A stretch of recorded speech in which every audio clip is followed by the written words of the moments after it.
नमस्कार. जसं की माझ्या आधीच्या व्हिडिओमध्ये आपला हा टॉपिक होता की हेअरफॉल का होतो आणि हेअरफॉल जर होत असेल तर त्याला काय कारण आहेत हे मी तुम्हाला जसं की सांगितलंच होतं की आपल्या हेअरला सुद्धा हवा, अन्न, पाणी याची गरज असेल. तुम्ही म्हणणार अरे ही काय म्हणते, केसांना कुठे हवा, अन्न, पाणी याची गरज लागते. पण ह्याची आवश्यकता केसांना देखील असते. ते कसं काय तर ते आपण बघूया. हवा, जेव्हा नॅचरल हवा जी आपण घेत असतो तेव्हा आपल्या शरीरामधला जो काही ताणतणाव असतो तो दूर होतो. म्हणजेच काय तर आपला स्ट्रेस कमी होतो आणि ब्लड सर्क्युलेशन चांगलं होतं. त्यामुळे आपल्या केसांना आणि आपल्या बॉडीला नॅचरल हवेची गरज असते.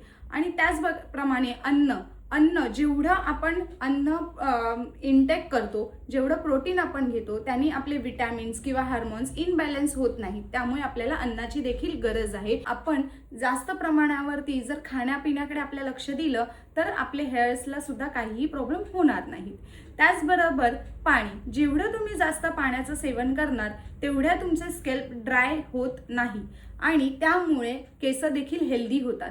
त्याच्यामुळेच मी तुम्हाला सांगितलं होतं की जसं की आपल्याला जर अन्न, हवा, पाण्याची गरज आहे तर आपल्या केसांना देखील अन्न, पाणी, हवाची गरज असते. सर्वप्रथम तुम्हाला तुमच्या खाण्यापिण्याकडे लक्ष देणं अतिशय गरजेचं आहे, जेणेकरून तुमची हेल्थ चांगली राहील. जर तुमची हेल्थ चांगली असेल तर तुमच्या हेअरला देखील कुठलेही प्रॉब्लेम्स होणार नाहीत.